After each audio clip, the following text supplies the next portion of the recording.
है UP board 10th class Hindi वाले बच्चों का पेपर पैटर्न डिस्कस करने की क्लास है। तो यहाँ UP board 10th class Hindi वाले बच्चे ही इस क्लास को देखें, ठीक है। और आपको पता है यूपी बोर्ड में मतलब शिफ्ट में पेपर होते हैं, तो जो पारियों के आधार पर पेपर होते हैं, सारे पेपर नहीं है, एक ही पेपर लेकर आई हूँ क्योंकि एक ही तरह का पेपर आता है, पैटर्न जो है वो एक ही तरह का रहता है, कहीं और जाने की आवश्यकता नहीं है। आपके सिलेबस के अंदर जितने भी साहित्यकार हैं आप उनको डीप से पढ़ रहे हो, वैसे हम डीप से ही पढ़ रहे हैं और बहुत अच्छी तरह से गंभीरता से गहराई से अगर हम पढ़ रहे हैं तो घूम फिर के जो क्वेश्चन है ना वो उधर से ही आता है। पता है कुछ बच्चों का तो मैसेज आया था स्पेशल कि मैम आपने जो पढ़ाया ना ऐसा लग रहा है हूबहू वही पेपर आ गया है, और जो दोनों मैराथन क्लास थी दोनों मैराथन क्लास में से उठकर आया है पेपर। आपको ऑप्शन बहुत अच्छे दिए जा रहे हैं। सबसे पहले सबसे अच्छी बात तो यह है UP board 10th class Hindi वाले बच्चों के लिए, तो आप उसको अच्छे से समझ लीजिए कि निबंध लिखने की एक टेक्निक होती है, एक तरीका होता है, उस तरीके से अगर आप निबंध लिखते हैं तो आपको full out of full marks. Hindi में इतने नंबर आए हैं और हिंदी में इतने नंबर लाना पॉसिबल नहीं होता है।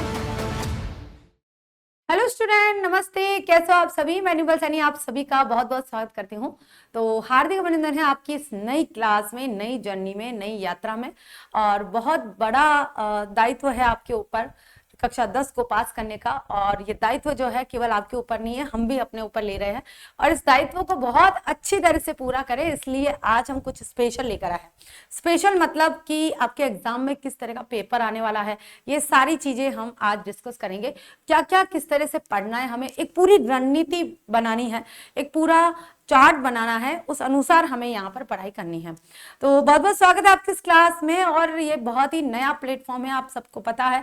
नई यात्रा में आप सभी का हार्दिक अभिनंदन करती हूँ, मैं बहुत बहुत शुभकामनाएं देती हूँ कक्षा 10 में प्रवेश करने के लिए। अब तक आप लोग जो भी, अगर कुछ बच्चे हैं जो बैच ले चुके हैं, कुछ बच्चे लर्निंग शेयर से मतलब पढ़ते हैं और कुछ बच्चे जो है नहीं पढ़ते हैं, कोई बात नहीं, तो लेकिन जो भी लाइव में आ चुके हैं यहाँ पर, और क्योंकि ये जो क्लास है जो यूट्यूब पर जाएगी, और जो भी लाइव में आ चुके हैं उन सभी बच्चों के लिए एक बहुत अच्छी क्लास रहने वाली है, क्योंकि हमें एक्चुअल में पता होना चाहिए हमारे एग्जाम में आने वाला क्या क्या है और किस तरह से आने वाला है, और उसी तरह से हमें एग्जाम फाइट करना है और एग्जाम में बैठना है और उसी तरह से हमें उसका सोल्यूशन देना है।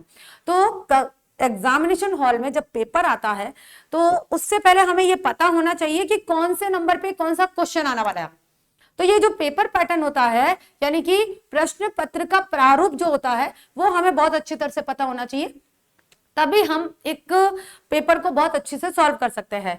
और कितने कौन से क्वेश्चन को कितने नंबर में देना है, कितने वर्ड्स लिखने, मतलब कितने शब्द सीमा में उसका उत्तर देना है, ये सारी चीजें जब हमें पता होती है ना, तो देखिए आंसर तो हमें आता ही है, लेकिन एक सिस्टमेटिक तरीके से हम उस आंसर को दे सकते हैं जिसमें हम बहुत अच्छे मार्क्स ला सकते हैं। तो बच्चों इस तरह से, क्योंकि हमने पिछली बार भी पेपर पैटर्न डिस्कस किया था, जो बच्चे अभी 11th में आ चुके हैं तो उनको अच्छे से मालूम है कि हमने 10th क्लास का पेपर पैटर्न डिस्कस किया था, और उस आधार पर उन्होंने जो पढ़ाई करी थी, खास करके जो बच्चे लर्निंग शेयर से जुड़े हुए हैं, उनके हिंदी विषय में, जिसे मातृभाषा विषय बोलते हैं और बहुत मुश्किल से नंबर कमाए जाते हैं, उस विषय में देखिए कितने अच्छे अच्छे मार्क्स आए हैं, ये भी हम आपको बताएंगे। तो बहुत सारी चीजें लेकर चल रहे हैं, तो चलिए स्टार्ट करते हैं। तो यहाँ पर मैं पहले बोर्ड मेंशन करूंगी कि कौन से बोर्ड की क्लास है। ये है UP board 10th class Hindi वाले बच्चों का पेपर पैटर्न डिस्कस करने की क्लास है। तो यहाँ UP board 10th class Hindi वाले बच्चे ही इस क्लास को देखें, ठीक है। तो सबसे पहले हम यहाँ लिख लेते हैं उत्तर प्रदेश, उत्तर प्रदेश बोर्ड, ठीक है। कौन सा है भाई? माध्यमिक। माध्यमिक का मतलब होता है कक्षा 10। यहां पर कक्षा आ जाएगी हमारी कक्षा 10, और कक्षा 10 में हम पढ़ रहे हैं यहाँ हिंदी विषय। विषय क्या है बच्चों? हिंदी का, ठीक है।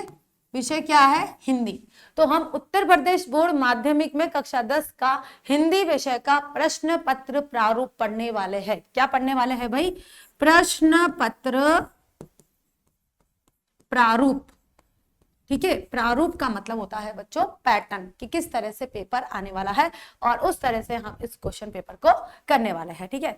तो सबसे पहले तो मैं आपको बताना चाहूंगी कि पेपर आता कैसे है। देखिए ये पूरा क्वेश्चन पेपर 2025 का पेपर है, ये 25 का है, 2025 24-25 का, यानी कि अभी जो आपके फरवरी में पेपर हुए थे वो पेपर है। और अभी, और आपको पता है यूपी बोर्ड में मतलब शिफ्ट में पेपर होते हैं, तो जो पारियों के आधार पर पेपर होते हैं, सारे पेपर नहीं है।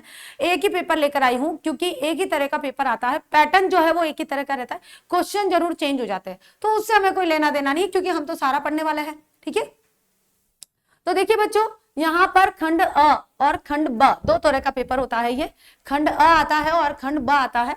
और उसमें देखिए खंड अ के अंतर्गत क्या आता है कि 20 बहुविकल्पीय प्रश्न आते हैं। बहुविकल्पीय मतलब कि 20 तरह के ऑब्जेक्टिव क्वेश्चन आते हैं।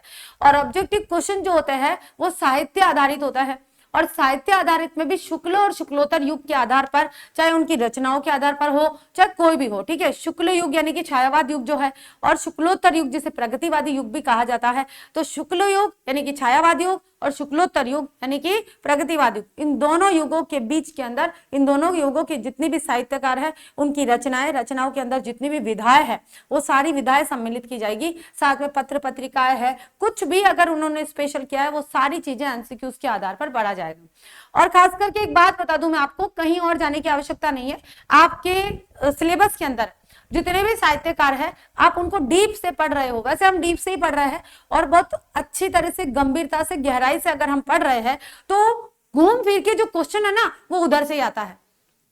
जो साहित्यकार पूछे जाएंगे वो वहीं से ही पूछे जाएंगे। मोस्टली क्वेश्चन वहीं से आता है। कुछ एक आधा क्वेश्चन है जो इधर उधर से आ जाता है, तो उसके लिए भी हम शुक्ल युग और शुक्लोत्तर युग का पूरा गद्य साहित्य और पद्य साहित्य का जो इतिहास है या साहित्यिक रचनाएं जो है, वो सारी पढ़ने वाले। तो उसके लिए आपको बिल्कुल बेफिक्र रहना है, चिंता बिल्कुल नहीं करनी है। तो ये यहाँ पर 20 एमसीक्यूज आते हैं, और ये 20 नंबर का होता है। कितने नंबर का होता है बच्चों? 20 नंबर का होता है। देखिए पहला क्वेश्चन वहां था, ये दूसरा क्वेश्चन, तीसरा, चौथा, पांचवा, छठा, सातवां, आठवां, नौवां। एक बच्चे का पेपर है ये, इसलिए उस बच्चे ने टिक भी लगाया है, तो वो टिक भी हमें दिखाई दे रहे हैं। ये यहाँ पर 17 तक हो गया है। और कभी कभी उसमें क्या होगा बच्चों, देखिए केवल और केवल ये जो क्वेश्चन है, केवल और केवल 20 के 20 साहित्य आधारित नहीं आएंगे, उसमें आपके ग्रामर भी आएगी। ग्रामर में संधि, समास, कुछ भी पूछा जा सकता है, और संस्कृत आधारित भी पूछा जा सकता है, क्योंकि संस्कृत पार्ट भी आपके है। तो संस्कृत के जो चैप्टर हैं उनके अंदर जो भी ग्रामर आती है, ग्रामर के अंतर्गत हम देख सकते हैं कि कोई विभक्ति पूछ ली है या संस्कृत की संधि पूछ ली है, जैसे भी करके, तो वो क्वेश्चन भी आपसे यहाँ पर पूछे जाएंगे। ठीक है, तो ये 20 क्वेश्चन जो है वो एमसीक्यूज में दिए जाते हैं। भाषा आधारित प्रश्न हो सकता है। ठीक है, जैसे हम एक एक प्रश्न को देख लेते हैं। पहला प्रश्न आ गया है, ध्रुव स्वामिनी नाटक के लेखक कौन है? भाई जयशंकर प्रसाद जी है। कहाँ गए ये रे? ठीक है, और फिर है, अब आंसर नहीं बताऊंगी, जैसे मुझे जो लग रहा है कि बताना है वो बता दूंगी। प्रेमचंद का विशेष महत्व किस रूप में है? रानी केतकी की कहानी के लेखक कौन है? निम्न में से गद्य की विधा कौन सी नहीं है? तो गद्य की विधा देखना है। परीक्षा गुरु उपन्यास के लेखक कौन है? उसके बाद रामचंद्रिका के रचनाकार कौन है? बहुत ईजी है, और ये सारे क्वेश्चन हम डिस्कस कर चुके थे, और वही उठकर आया है। पता है, कुछ बच्चों का तो मैसेज आया था स्पेशल कि मैम आपने जो पढ़ाया ना, ऐसा लग रहा हूबहू वही पेपर आ गया है। पेपर पैटर्न डिस्कस किया था, लेकिन जो वन शॉट लिया था या मैराथन क्लास जो ली थी, कम से कम 2 क्लास मैराथन थी 10th की, और जो दोनों मैराथन क्लास थी, दोनों मैराथन क्लास में से उठकर आया है पेपर। और उससे पहले भी जब भी मैं पढ़ाती हूँ, जब भी यहाँ पर पढ़ाया जाता है, लर्न एंड शेयर के प्लेटफॉर्म पर जो भी पढ़ाया जाता है, बहुत डीप में पढ़ाया जाता है, गहराई से पढ़ाया जाता है, और एक एक चीज को जोर दे देकर पढ़ाया जाता है कि बच्चों ये आएगा, ये आएगा। जैसे मान लीजिए मैराथन क्लास में उस चीज को डिस्कस करने में थोड़ा इधर उधर ध्यान हो जाता है, क्योंकि सारे क्वेश्चन आप, सिलेबस के सारे क्वेश्चन आप डिस्कस नहीं कर सकते हो। मैराथन क्लास में एक लिमिट के तौर पर या कुछ इंपॉर्टेंट क्वेश्चन ही लेकर जाओगे, लेकिन फिर भी इंपॉर्टेंट में से कुछ एक आधा छूट जाता है।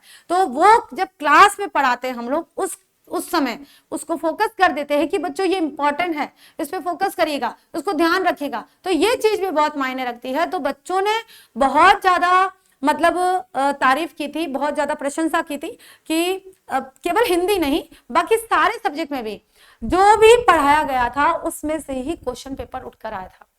तो उसका जो रिजल्ट है वो मैं आपको बताऊंगी जब भी हमारा ये पूरा हो जाता है। मैं आपको बता देती हूँ कि क्वेश्चन पेपर कैसा है उस तरह से, उसके बाद में बताऊंगी कि रिजल्ट क्या था 2024-25 का जो भी रिजल्ट आया था। तार सप्तक में कितने कवियों की रचनाएं संकलित है? द्विवेदी नाम किसके नाम पर पड़ा है? द्विवेदी युग का नाम। और कुरुक्षेत्र के रचनाकार कौन है? बिहारी ने किस भाषा में काव्य रचना की है? हास्य रस का स्थायी भाव क्या है? यहाँ पर काव्य सौंदर्य आ गया। चौपाई के प्रत्येक चरण में कितनी मात्राएं होती है? पीपर पातर सरिसमन डोला में कौन सा अलंकार है? पंचवटी में प्रयुक्त समास कौन सा है? गंगा का पर्यायवाची क्या है भाई? अभिमान में प्रयुक्त उपसर्ग कौन सा है? तत्शब्द की चतुर्थी विभक्ति एकवचन पुल्लिंग, ये संस्कृत का पाठ आ गया है, ठीक है। और ये पद परिचय बताना है, पद कितने प्रकार के होते हैं, कृतवाच्य की प्रधानता और भाषा की सबसे छोटी इकाई। तो बहुत ही बेसिक चीजें पूछी जा रही है, बेसिक संस्कृत के क्वेश्चन पूछे जा रहे हैं, जो हमने सारे के सारे पढ़ चुके थे। ग्रामर की क्लास लगी थी, लाइव लगी थी, और इस बार भी लाइव होगी, आप टेंशन मत लीजिए। तो ये तो 20 क्वेश्चन है, और ये एक एक नंबर का क्वेश्चन है 20 नंबर के, और ये खंड अ है, ठीक है। अभी खंड अ ही चल रहा, सॉरी खंड ब चल रहा है अब यहाँ पर। इसके बाद आ जाएगा खंड अ में 20 क्वेश्चन पूछ लिए, उसके बाद सीधा खंड ब आता है, और खंड ब में देख लीजिए बच्चों, एक गद्यांश आता है, और ये गद्यांश जो है वो अथवा में आएगा। 2 गद्यांश आएंगे, और ये आपके बुक से रिलेटेड ही आएंगे। जो भी आपके गद्य भाग है, उस गद्य भाग में जितने चैप्टर है, चाहे वो ममता है, चाहे मित्रता है, चाहे राजेंद्र प्रसाद जी है, या कोई भी और भी जो चैप्टर है, उन चैप्टर में से कोई 2 गद्यांश दे दिए जाएंगे, और गद्यांश के 3 क्वेश्चन होंगे, ठीक है। उन 3 क्वेश्चन में से आपको तीनों क्वेश्चन करने हैं, और ये होता है बच्चों 6 नंबर का, क्योंकि तीनों क्वेश्चन 2-2 नंबर के होते हैं। तो बहुत आसान है, आपके पास ऑप्शन है, चाहे आप ये वाला करना चाहे, चाहे आप ये वाला करना चाहे, ठीक है। दोनों गद्यांश आ गए हैं। अब आता है यहाँ पर दूसरा क्वेश्चन, खंड ब में पदांश आएगा। ऐसे ही आपके यहाँ पर पदांश आधारित क्वेश्चन आएंगे, और ये भी चैप्टर के अंदर से ही लिए गए होंगे। जो भी आपका काव्य खंड है, काव्य खंड के अंतर्गत जो चैप्टर दिए गए हैं, उनके अंदर से ये लिए गए होंगे। तो 2 पदांश आएंगे, 2 पदांश में से आपको जो भी करना है आप कर सकते हैं, ठीक है। अब आता है यहाँ पर थर्ड क्वेश्चन। थर्ड क्वेश्चन आता है बच्चों, संस्कृत गद्यांश आएगा। संस्कृत गद्यांश आएगा, और ये 2 गद्यांश आएंगे, संस्कृत के 2 गद्यांश आएंगे, चाहे वो वाराणसी वाला चैप्टर हो, चाहे वो और भारतीय संस्कृति वाला चैप्टर हो, कोई भी चैप्टर हो, महामना मालवीय वाला चैप्टर हो, पंचशील सिद्धांता चैप्टर हो, सॉरी पंचशील सिद्धांता 12th में आ जाएगा, और पुरूरवा है ना, वीर वीरेन पूज्यते, ये वाला चैप्टर हो। इनमें से कोई भी 2 गद्यांश, चाहे नाटक आधारित हो, चाहे वो गद्य भाग हो, तो नाटक को गद्य की विधा ही माना गया है, इसलिए दोनों में से कोई भी दे दिया जाएगा। आपको उसमें से एक का संदर्भ सहित अनुवाद करना है, हिंदी में अनुवाद करना है, और संदर्भ सहित करना है। संदर्भ का मतलब होता है संदर्भ लिखना है, आपको संदर्भ लिखना होगा, ठीक है। मतलब कैसे लिखना होगा संदर्भ, कि आपको बताना होगा कि आपको ये जो गद्यांश है ये कहां से लिया गया है, ये आ जाएगा संदर्भ, ठीक है। दोनों में से आपको एक करना है, और ये पूरा 5 नंबर का होता है। 2 नंबर का संदर्भ होता है, 3 नंबर का अनुवाद होता है। जिन बच्चों को संदर्भ नहीं आता है तो कोई दिक्कत नहीं है, अनुवाद करके आ जाइएगा, और जिन बच्चों को संदर्भ आता है, अनुवाद नहीं आता है, तो आप संदर्भ लिख कर आइएगा। 5 में से कुछ तो कमाएंगे, पूरा छोड़कर नहीं आना आपको, ठीक है। हाँ भाई, अब आता है हमारा चौथा क्वेश्चन। चौथा क्वेश्चन जो है वो कौन सा होगा बच्चों, एक पदांश होगा, मतलब कि एक श्लोक होगा, वो मैं आपको थोड़ा डिटेल में बता दूंगी। श्लोक होगा, ये भी संदर्भ सहित आपको अनुवाद करना है। 2 श्लोक दिए होंगे, और दोनों श्लोक में से कोई भी एक श्लोक है, उसका संदर्भ सहित आपको हिंदी में अनुवाद करना है, ठीक है। किसमें करना है, हिंदी में। उसके बाद आ जाएगा यहाँ पर देखिए 5वां क्वेश्चन। 5वां क्वेश्चन जो है आपके 9 खंड काव्य है ना, 9 खंड काव्य, और 9 क्वेश्चन होंगे। लेकिन इसका मतलब ये नहीं कि आपको 9 के 9 करने हैं, हर एक बच्चे का एक खंड काव्य होगा, ठीक है। हर एक बच्चे का एक खंड काव्य होगा, और एक खंड काव्य में 2 क्वेश्चन होंगे। हर एक खंड काव्य का 2 क्वेश्चन होंगे, 2 में से भी आपको एक क्वेश्चन करना है। या तो आप चरित्र चित्रण याद कर लेना, या फिर आप पूरा कथानक याद कर लेना, अच्छे से तैयार कर लेना। तो दोनों में से कोई भी क्वेश्चन आप यहाँ पर कर सकते हैं, ठीक है। तो ये है सारे के सारे खंड काव्य, उसमें से सारांश भी आ सकता है, कथानक भी आ सकता है, और चरित्र चित्रण, 3 तरह के प्रश्न आएंगे, वो मैं आपको अभी बताती हूँ। अगला देखिए क्वेश्चन नंबर 6। क्वेश्चन नंबर 6 जो है वो 2 तरह से आएगा। कैसा आएगा, 2 तरह से, क और ख में। क और ख में क्यों होएगा बच्चों, ये तो है क और ये है ख। क तो हो जाएगा बच्चों लेखक के लिए,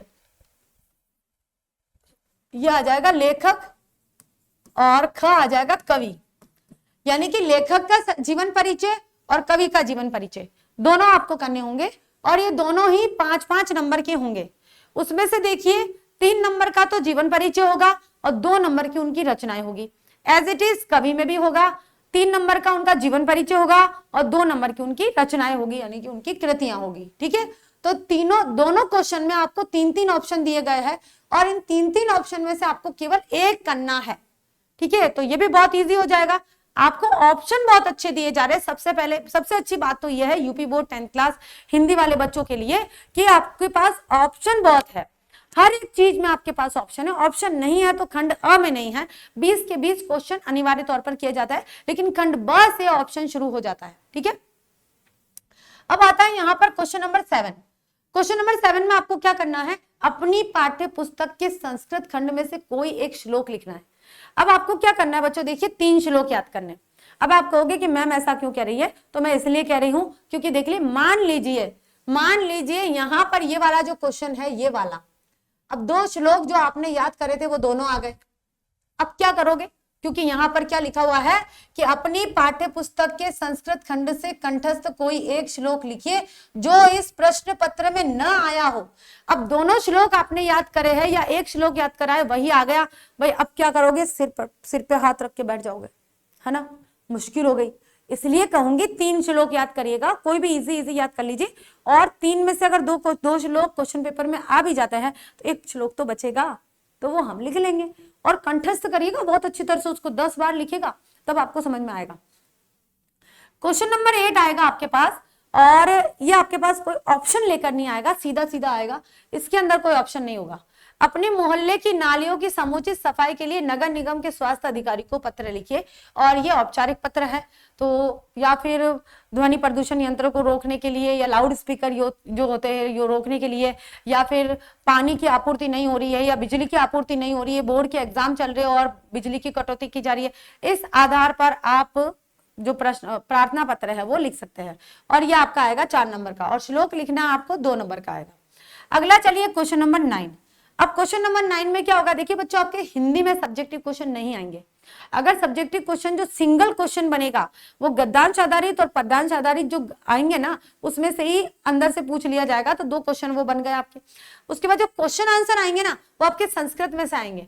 4 क्वेश्चन दिए हुए होंगे, उसमें से केवल 2 क्वेश्चन करना है, ये 2 नंबर का होगा, 1-1 नंबर का मतलब। अब आता है लास्ट में आपका आता है क्वेश्चन नंबर 10। निम्नलिखित में से किसी एक विषय पर निबंध लिखिए। आपके पास 5 विषय होंगे, और 5 विषय में से आपको कोई एक विषय लेकर आपको निबंध लिखना होगा। अगर आप में से किसी बच्चे ने निबंध की क्लास देखी है तो आपको पता होगा, जो भी लर्न एंड शेयर पे आपको निबंध की क्लास दिखती है हिंदी में, तो आप उसको अच्छे से समझ लीजिए कि निबंध लिखने की एक टेक्निक होती है, एक तरीका होता है। उस तरीके से अगर आप निबंध लिखते हैं तो आपको full out of full marks मिलेंगे। निबंध कितने नंबर का है, 7 नंबर का, तो 7 में से 7 नंबर आपको मिलेंगे अगर आप अच्छी तरह से सिस्टमेटिक तरीके से, जैसा मैंने बताया है वैसा लिखते हैं। तो एक तरीका होता है, उस तरीके से आपको लिखना है।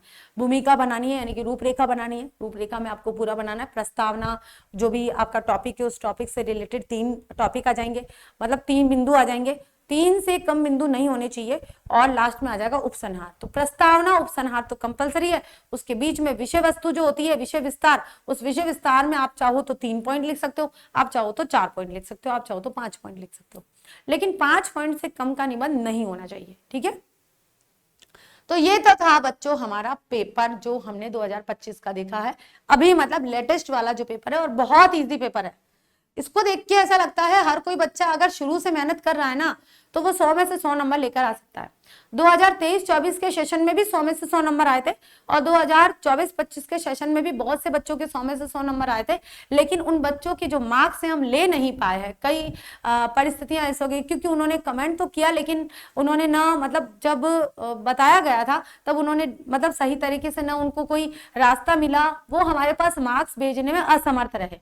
तो ऐसा भी कुछ हुआ है, लेकिन आए हैं मार्क्स, बहुत सारे बच्चों के आए हैं।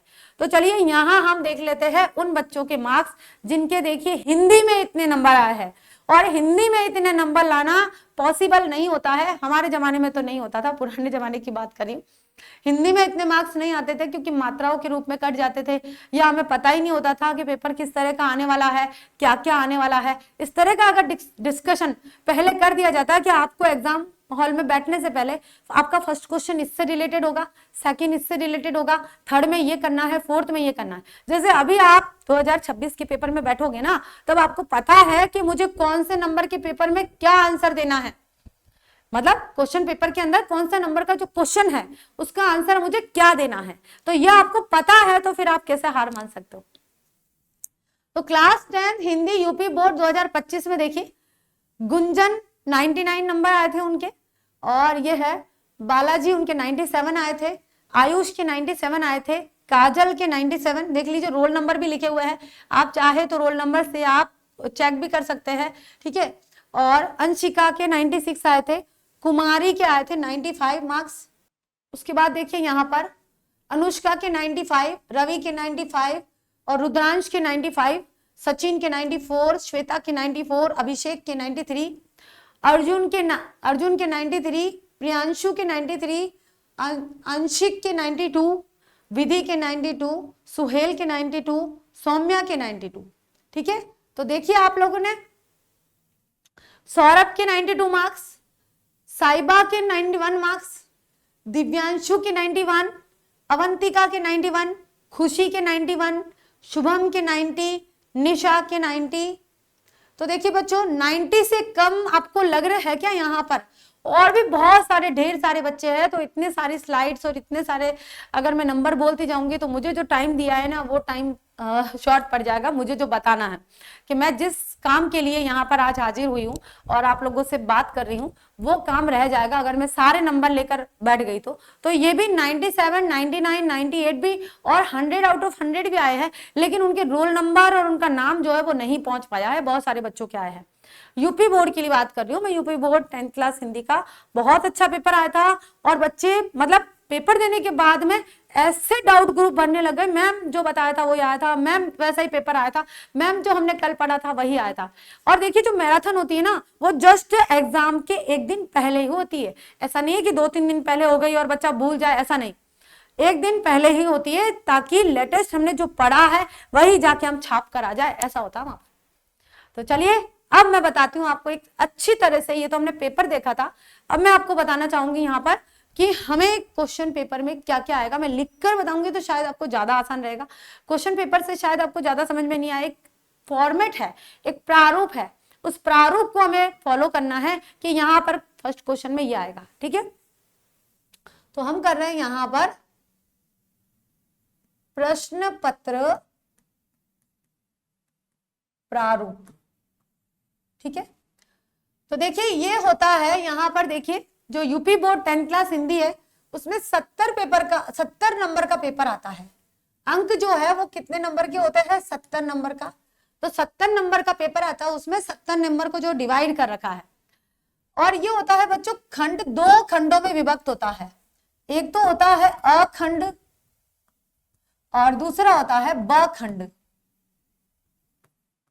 ठीक है। 2 खंडों में होता है अ खंड और ब खंड। अखंड जो है यहां पर लिखते हैं हम अखंड, खंड अ। खंड अ जो है उसमें पहला 1 से लेकर और 20 तक प्रश्न बहुविकल्पात्मक प्रश्न आते हैं, ठीक है। बहुविकल्पात्मक प्रश्न आते हैं, 20 क्वेश्चन आते हैं 1 से लेके 20 तक, और 1 × 20 = 20 अंक, और ये 20 नंबर का ही होता है। और ये किससे रिलेटेड आते हैं यहां पर लिख लेते हैं। एक तो आ जाएगा शुक्ल युग व शुक्लोत्तर युग, ठीक है। शुक्ल युग और शुक्लोत्तर युग आधारित रचनाओं या विधाओं आधारित प्रश्न, मतलब पूरा, चाहे उसमें आप विधा की बात कर लो या काव्य खंड की बात कर लो या गद्य की जितनी विधाएं हैं या फिर साहित्यकारों की बात कर लीजिए, कौन सी रचना किसने लिखी वगैरह वगैरह, सारे इसी तरह से क्वेश्चन आने वाला है, ठीक है। अब आज यहाँ अखंड की बात हो चुकी है, हमने इस अखंड को पढ़ लिया है। अब हम पढ़ने वाले हैं यहाँ पर ब खंड। अखंड में इतना ही आएगा, 1 से 20 तक क्वेश्चन आएंगे और प्रत्येक प्रश्न जो है वो 1-1 नंबर का होगा, यानी कि 20 नंबर का होगा। इस तरह से हम यहाँ पर पढ़ने वाले हैं। अब आ जाएगा हमारा ब खंड। तो ब खंड में देखिए क्या होगा बच्चों, खंड ब, ठीक है। खंड ब के अंतर्गत देखिए पहला क्वेश्चन जो आएगा, तो पहला तो नहीं लिखेंगे क्योंकि पहला क्वेश्चन हमारा था वो, अब सॉरी खंड ब में हम यहाँ पर करेंगे पहला क्वेश्चन। पहला क्वेश्चन जो होगा आपका, इसको मैं पूरा ही लिख लेती हूं अच्छी तरह से। पठित गद्यांश गद्यांश आधारित प्रश्न, ठीक है। और ये 6 अंक का होगा। 6 अंक कैसे होंगे? 3 प्रश्न आएंगे, पहला, दूसरा और तीसरा। अब मैं बताती हूँ उसमें भी क्या आएगा। पहले प्रश्न में आ जाएगा संदर्भ, ठीक है।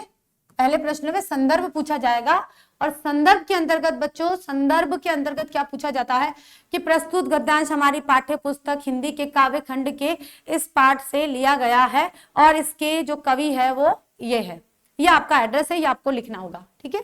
तो संदर्भ आधारित आएगा, ये 2 नंबर का प्रश्न होगा। उसके बाद आ जाएगा यहाँ पर व्याख्या,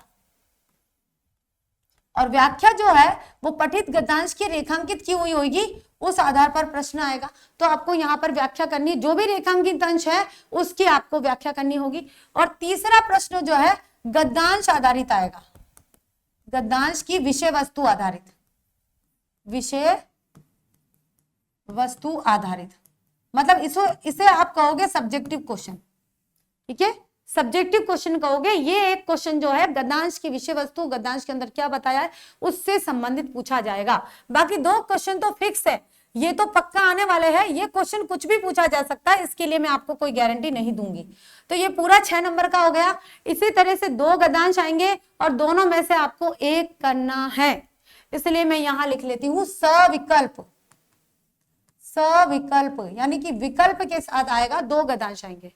इसी तरह से अब आता है हमारा दूसरा प्रश्न। दूसरा प्रश्न आ जाएगा पठित पदांश आधारित प्रश्न, ठीक है। और ये भी आपका 6 नंबर का आएगा और ये भी सविकल्प आएगा, ठीक है। साफ दिखाई दे रहा है ना, ये भी सविकल्प आएगा बच्चों। और इसमें भी इसी तरह से पहला प्रश्न आपका संदर्भ से संबंधित पूछा जाएगा, दूसरा प्रश्न आपका व्याख्या से संबंधित पूछा जाएगा और तीसरा प्रश्न आपका विषय वस्तु संबंधित पूछा जाएगा, ठीक है। विषय वस्तु संबंधित 2 नंबर का, 2 नंबर का, 2 नंबर, 2 क्वेश्चन आ गए। ये भी विकल्प के साथ आएगा। तो ये खंड ब अभी हमारा चल रहा है। अब आता है हमारा प्रश्न संख्या 3।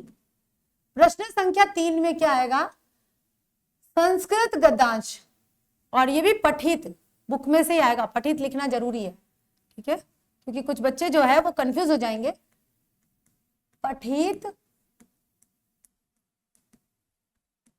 संस्कृत गद्यांश आधारित, गद्यांश की ससंदर्भ, गद्यांश का ससंदर्भ अनुवाद, ठीक है। ससंदर्भ अनुवाद यानी कि हिंदी में अनुवाद करना आपको। किसमें करना है बच्चों? हिंदी में करना है। और यह आएगा बच्चों आपका 5 नंबर का। अब 5 नंबर का क्यों आएगा? क्योंकि देखिए, एक तो संदर्भ के हो गए 2 नंबर और अनुवाद के हो गए 3 नंबर, तो 2 + 3 = 5 नंबर। और ये भी बच्चों सविकल्प आएगा, यहां लिख लेती हूं मैं, सविकल्प। इसमें भी विकल्प आएगा अथवा आएगा, 2 में से आपको एक करना है। उसके बाद देखिए क्वेश्चन नंबर आता है 4, पठित पदांश या फिर पठित श्लोक का ससंदर्भ अनुवाद, और ये भी सविकल्प आएगा। 2 श्लोक आएंगे, ठीक है, 2 में से आपको एक करना होगा। और ये भी 5 नंबर का आएगा। उसमें से संदर्भ आ जाएगा आपका एक तो 2 नंबर का, और अनुवाद आ जाएगा आपका 3 नंबर का, ठीक है। तो दोनों मिलके 5 नंबर हो गए। तो जिन बच्चों को अनुवाद पूरा आ रहा है, अच्छे से संदर्भ नहीं आ रहा है, तो संदर्भ भी हिंदी में ही लिखना है बच्चों। क्या फर्क पड़ता है? अगर आपको पाठ का नाम पता चल रहा है तो सिर्फ पाठ का नाम ही तो लिखना है, और क्या करना है। हमारी हिंदी के संस्कृत खंड के वाराणसी नामक पाठ से उद्धृत किया गया है, संकलित किया गया, अवतरित किया गया है। वैसे पूरे पैराग्राफ को पढ़ोगे ना तो समझ में आ जाएगा। अगर आपको पाठ का नाम भी नहीं पता है तो कोई दिक्कत नहीं है, लैंग्वेज तो लिख कर आइएगा। प्रस्तुत गद्यांश हमारी पाठ्य पुस्तक हिंदी के संस्कृत खंड से लिया गया है, इतना जरूर लिखिए। नहीं आता है पाठ का नाम कोई बात नहीं, लेकिन जो संदर्भ है जिसकी लैंग्वेज मैंने आपको बताई है वो आपको लिखनी है, ठीक है। और फिर आपको अनुवाद करना है, जैसा भी आप अनुवाद कर पा रहे हैं, सीख गए हैं, और जो बहुत अच्छा कर रहे हैं वो तो बहुत अच्छी बात है, और जिनको नहीं समझ में आ रहा है तो जो भी टूटी फूटी हिंदी में कर रहे हो, जैसा भी समझ में आ रहा है वैसा करके आइए, छोड़ना कुछ भी नहीं है, जो भी हम समझ पा रहे हैं। क्योंकि जब हम अपनी समझ के पेपर कर कर आते हैं, उसके बाद बाहर निकलते हैं, तो हमारी समझ है ना 10th से थोड़ी सी ऊपर हो जाती है। जो हम पेपर देने के पहले थे ना, उससे थोड़े से ज्यादा डेवलप हो जाते हैं दिमागी तौर पर। आप खुद नोटिस करिएगा, आप खुद उसे अनुभव करिएगा, आपको पता चलेगा, क्योंकि मैंने अपने समय में अनुभव किया था ये चीज, ठीक है। तो ये देखिए संस्कृत खंड जो था, जिसमें संस्कृत गद्यांश के का अनुवाद, संस्कृत पदांश यानी कि श्लोक का अनुवाद दोनों हम कर चुके हैं। अब आते हैं हम हमारे अगले पाठ की तरफ, और अगला पाठ आता है हमारा यहाँ पर खंड काव्य, ठीक है। क्या आता है बच्चों? खंड काव्य। तो 5वां क्वेश्चन जो आ जाएगा आपका, वो आएगा खंड काव्य आधारित।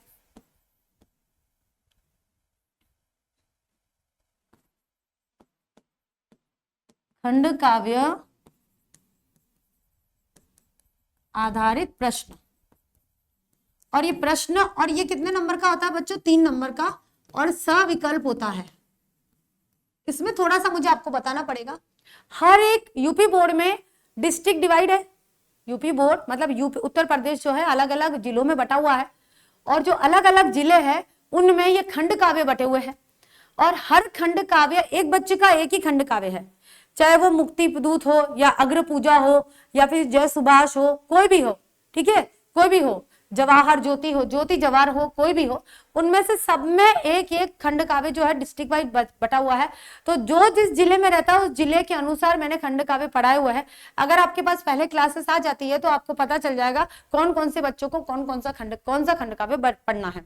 तो उस आधार पर हर एक बच्चे के पास 2 प्रश्न आएंगे, 2 प्रश्न में से भी आपको एक ही करना है, ठीक है। आप कंफ्यूज न होइएगा, इसमें आ जाएंगे पूरे 9 है ना, तो क ख ग घ अंग च छ ज झ तक प्रश्न आएंगे, और 9 खंड काव्य है तो 18 प्रश्न आएंगे। 18 में से हर एक में 2, क में 2, ख में 2, ग में 2, 2 प्रश्न आएंगे, उसमें से एक एक प्रश्न करना है। और ये प्रश्न किस आधार पर आ सकते हैं? पहला आ जाएगा सारांश आधारित, दूसरा आ जाएगा कथानक आधारित, और तीसरा आ जाएगा चरित्र आधारित, चरित्र चित्रण आधारित प्रश्न। 3 तरह के प्रश्नों में से 2 प्रश्न पक्का आएंगे, उसमें से आपको एक करना है। तो 3 क्वेश्चन याद कर लीजिए, एक तो सारांश, कथानक और चरित्र चित्रण, 3 याद कर लीजिए। एक क्वेश्चन पक्का आने वाला, कहीं नहीं जाएगा, छूट के कहीं नहीं जाने वाला है, बेफिक्र रहिए। तो खंड काव्य जो है, जिन बच्चों का जब हम पढ़ेंगे ना, तो मैं आपको और अच्छे से बताऊंगी कि आपको खंड काव्य कैसे पढ़ना है, और ये खंड काव्य किस किस जिले में चलता है, किस किस जिले में आता है, और उस जिले के आधार पर आपको खंड काव्य पढ़ना है, ठीक है। चलिए नेक्स्ट क्वेश्चन नंबर आता है हमारा 6। तो भाई 5 तक समझ में आ गया आपको कैसे करना है। छठा प्रश्न जो है वो 2 भागों में बटा हुआ होता है, एक तो क और एक ख। क में क्या होता है? लेखक का जीवन परिचय, जीवन परिचय, ठीक है, वह रचनाएं। और इसमें आपके पास 3 ऑप्शन आएंगे, 3 में से कोई भी एक का चुनाव कर दीजिए। तो जीवन परिचय के 3 मार्क्स और रचनाओं के 2 मार्क्स प्लस इक्वल टू 5 नंबर का जीवन परिचय आएगा। लेखक का, कवि का भी आएगा, तो आपको दोनों याद करने हैं। इसी तरह से यहां पर कवि का जीवन परिचय, ठीक है, वह रचनाएं। अभी रचनाएं आपको अच्छे से याद करनी पड़ेगी। रचनाएं आपके बहुविकल्पात्मक प्रश्न जो था खंड अ, उसके लिए भी बहुत लाभदायक होने वाली है, बहुत फायदा होने वाला है। इसमें भी आपके पास 3 ऑप्शन आएंगे बच्चों, 3 कवि आएंगे, उनमें से एक, यहाँ भी 3 लेखक आएंगे, उनमें से एक करना है। तो ये भी 3 नंबर का आएगा और ये 2 नंबर का आएगा, प्लस ये हो गया है 5 विकल्प। मैंने बता दिए है, 3-3 विकल्प दिए जाएंगे क्वेश्चन नंबर 6 में।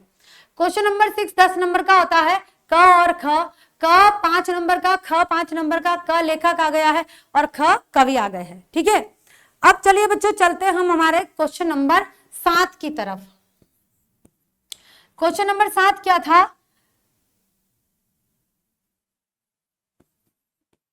कंठस्थ संस्कृत श्लोक,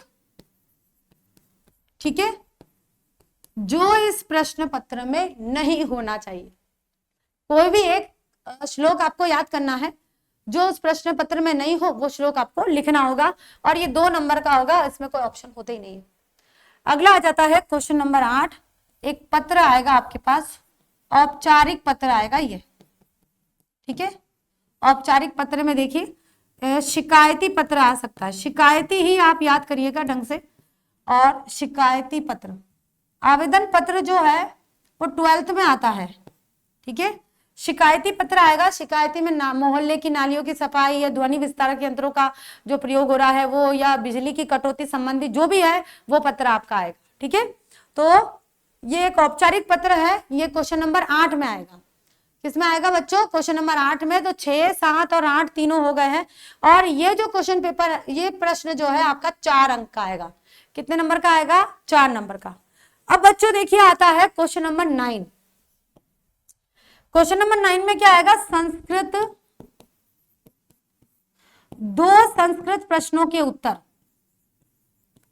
प्रश्नों के उत्तर, ठीक है। 4 आएंगे, 4 में से 2 करने होते हैं, ठीक है, करने हैं। तो ये आ जाएगा आपका 2 नंबर का। एक नंबर के होंगे, मतलब 4 में से आपको कोई भी 2 करना है, तो ये भी विकल्प है आपके पास, ऑप्शन आ जाएगा, ठीक है। अब है क्या हमारे पास जगह? हाँ है। अब आता है लास्ट क्वेश्चन, आता है आपका 10, निबंध लेखन। क्या आता है? निबंध लेखन। और ये आता है बच्चों 7 नंबर का आता है। इसमें आपके पास ऑप्शन आएंगे 1, 2, 3, 4 और 5। इन 5 में से कोई भी एक निबंध आपको चुनना है और उसको पूरा अच्छी तरीके से रूपरेखा बनानी है। और रूपरेखा के साथ में, रूपरेखा जो है 1, 2, 3, 4 और 5, मिनिमम आपके पास 5 पॉइंट होने चाहिए। इस 5 पॉइंट के आधार पर आपको एक निबंध तैयार करना होगा, 7 नंबर का होगा। बहुत अच्छा है, बहुत आसान तरीका होता है। तो देखा बच्चों आप सभी ने, बस इतना ही पेपर है। 10 क्वेश्चन आएंगे, 10 क्वेश्चन हमने ढंग से देख लिया। यहाँ से देखिए प्रश्न पत्र, पहला क्वेश्चन आ गया अखंड में, ये आपका 20 नंबर का होता है, ठीक है। ये 20 नंबर का होता है और ये 50 नंबर का होता है, और दोनों को प्लस करते हैं तो ये हो गया हमारे 70 नंबर। डिवाइड हो गए ना? इस तरह से आपको प्रश्न करने होते हैं।